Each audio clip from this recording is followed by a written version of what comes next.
Okay, guys, so there's been a lot of requests to bring back CBC movies. Now, typically that used to be like a 30 to an hour-long podcast, and we're like, that's a lot to add on to a comic podcast, a TV podcast, a main show, and a lot. And like we're doing a lot of discussions now. Oh, so we decided we're gonna bring it back in the discussion format, like we've been doing. Like you guys have been seeing multiple discussions coming out, and there's gonna be way more coming out down the road since you guys appreciate like 8 to 12 to 15 minutes, whatever we do. So the movie show will be a little bit different, where we're also going to talk about what we've just recently picked up and kind of what we're just generally thinking about some of the stuff coming out. First and foremost, we are actually doing giveaways for CBC members. The thing always pops up somewhere around here, and it's in the join button down below. Giving away pretty much the most recent movies that are coming out and within the last year to members, so if you guys want that. And also on there this week will be our review of Rambo Last Blood. Yes. The critics have destroyed that movie, and I will say, without just going into the review, I don't get it. But I don't get it we'll either. save that for the review on there. And then we're going to open the show with something a little different. We're going to talk about new Blu-rays we got. Yeah. So first up... Almost brings back our loot stuff. Yeah. Kong Skull Island. This is a 4K Blu-ray. As you guys can tell, it's a steelbook. This is from like an import from overseas. This is my favorite MonsterVerse movie. So the moment this case got announced and like it's a throwback to the classic, I was like, I gotta get it. And, oh yeah. You know, I like King Kong more than Godzilla, so there is that.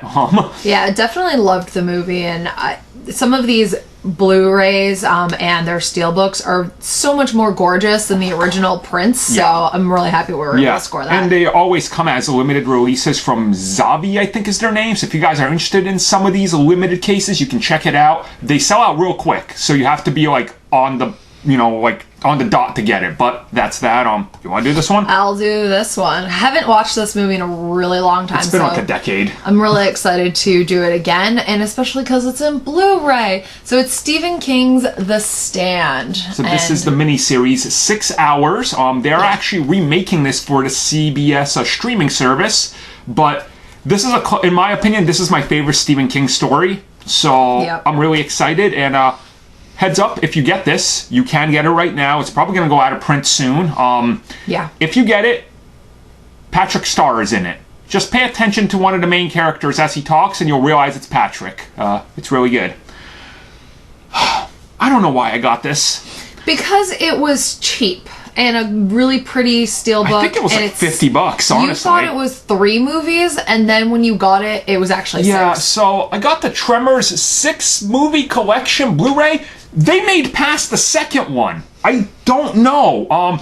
We are going to watch these and review them. We're actually going to do that for next year. I've never seen any of them. I love the first 2. So I've only just heard of things about it. I've never seen them, so it's going to be an eye-opening experience. From what I understand, it gets worse and worse to like the point of sci-fi original, and you love that stuff. So that's the one.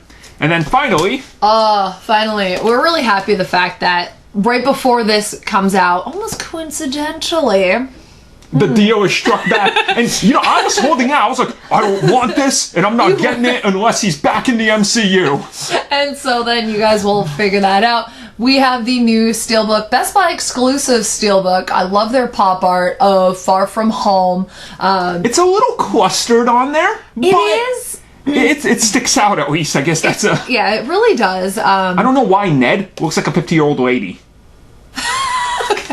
Like, I don't... See, like, Ned looks a little weird, but alright, you know, it is what it is. They typically Best Buys are a lot more beautiful. They're probably gonna come out with a second series. As they always do.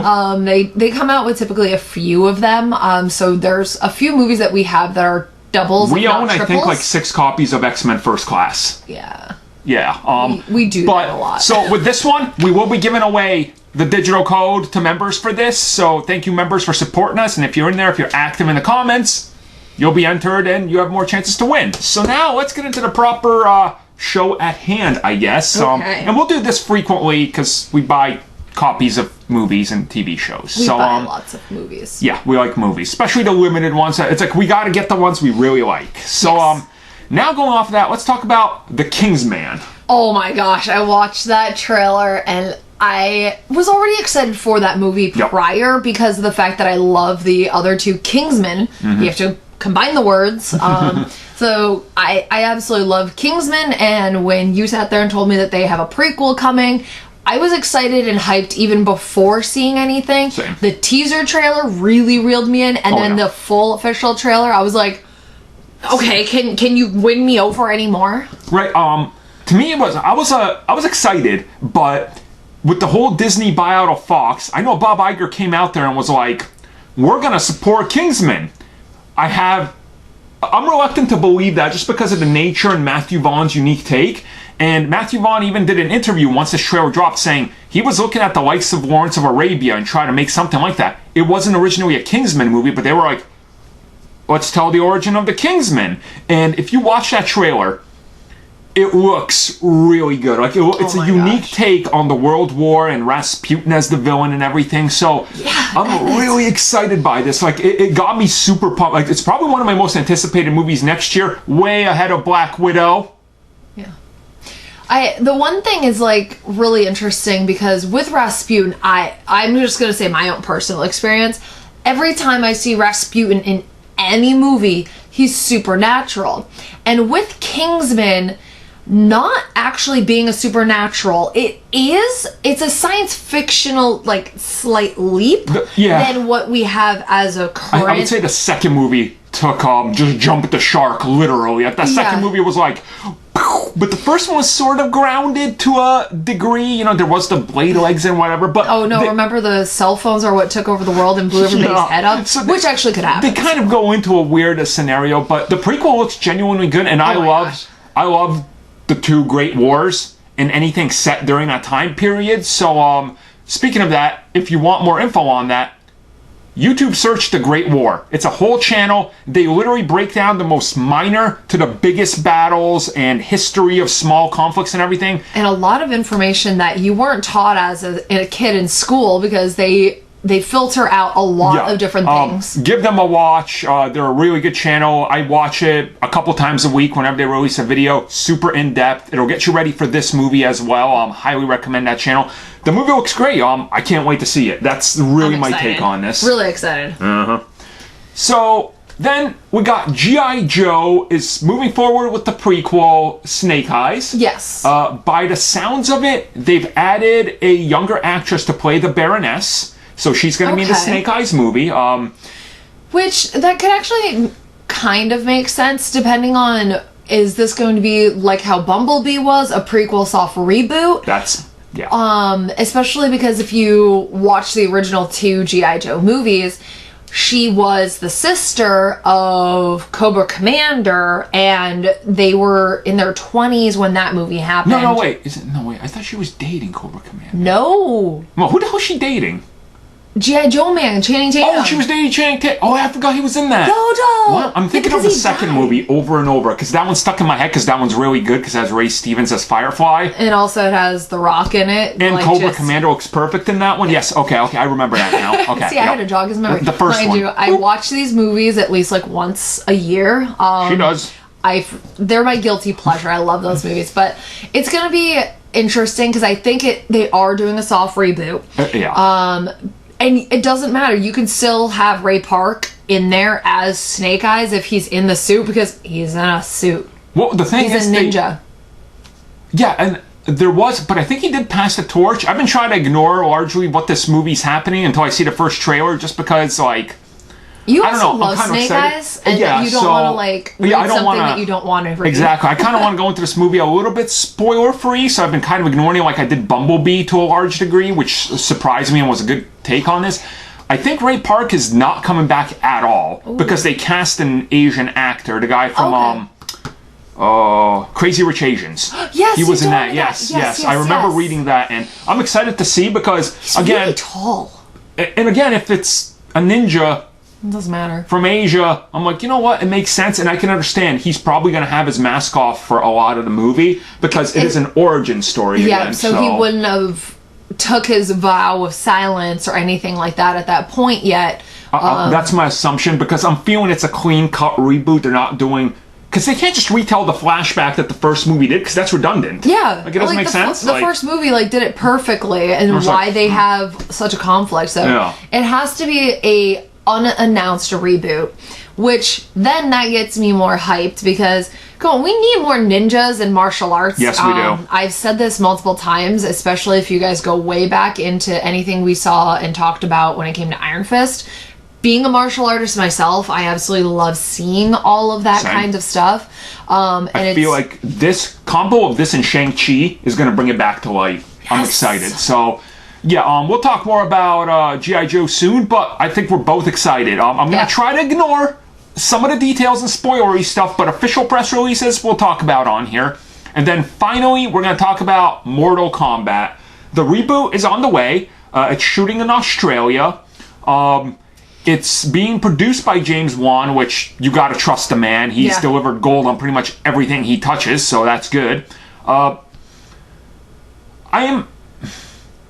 not against this movie or anything. I don't want it to come off like that. I just have to see the first official photo, because I'm still I love the first original film, and one of my guilty pleasures is the Conquest TV show. Annihilation, not a big fan of that film.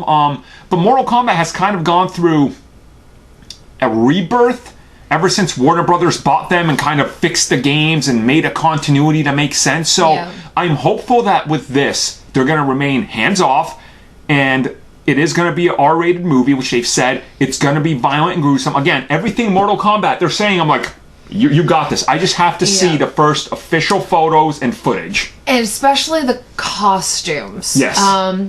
Because there are so many different concept arts out there that have never made the light of day when it comes to a lot of these characters. Realistic ones, very unrealistic ones. So I'm really interested to see what route they're going to take. Are they going to go with the more new video game route, where their suits look more like a cosplayer can make them, mind you, not brand new, professional, but professional cosplayers can sit there and make them? Or are they gonna sit there and be we're gonna just do the lazy body suits, which I don't see that being a thing. I think the thing with me is, if you go back and watch MK, I want to call it Legacy, it was the YouTube series on Machinima, I think. We have both seasons. I love those. Yeah, or maybe it was called Generations. No, I think it was called that, and that was the dark and gritty. They were... No, this was the Bridge, because you're thinking of the Pitch film that the guy that directs a bunch of Agents of S.H.I.E.L.D. and Titans now did, because he directed a Pitch film, which was in 2009. It was very dark and realistic, which I personally loved. I loved that because it was a Reptile was in it, and he actually... Right, he's a real mutation or something. Yep, they sat there and they're he went through genetics testing and things like that, and it's Baraka implemented blades in his skin. He sat there and actually embedded them. It was more of kind of what the surgical worlds can become in cyberpunky almost, without it being cyberpunky. So it was the series that came after that, which was more set in Mortal Kombat, and the final episode was Cyrax and Sector and maybe Smoke. I can't remember it from the top of my head. Maybe we'll review it on the channel before the new film. That'll probably be something that happens, but what I liked about that was it met in the middle. It looked like movie costumes, but also cosplay level, so they met in the middle, and there was a great episode with Scorpion and Sub-Zero fighting each other, which you have to put in there, so, because that's the big one, right? So, I'm excited for this reboot. Like I said, I'll get more excited the moment I see more. That's when I see that first official poster with the characters, when I see what Scorpion looks like, then my excitement is in. I'm hoping they don't oversaturate with too many characters at once. I feel like that was something that kind of lacked when it came to the other Mortal Kombat movies, that they tried to throw all the favorite characters in at once. Well, the first one did it, I would say, all right. There was a little extra in there that was but that was part of actually reshoots, because the first MK added in Reptile as part of reshoots. That fight never existed. But the second one, Annihilation, it was every character from Mortal Kombat 3 was in there, and that was too much. It made it so that maybe your favorite character didn't get enough screen time in that. So I feel like, especially with James Wan doing it, we're going to have a really good balance. We're going to have a couple of the characters that we absolutely have loved and grown up with.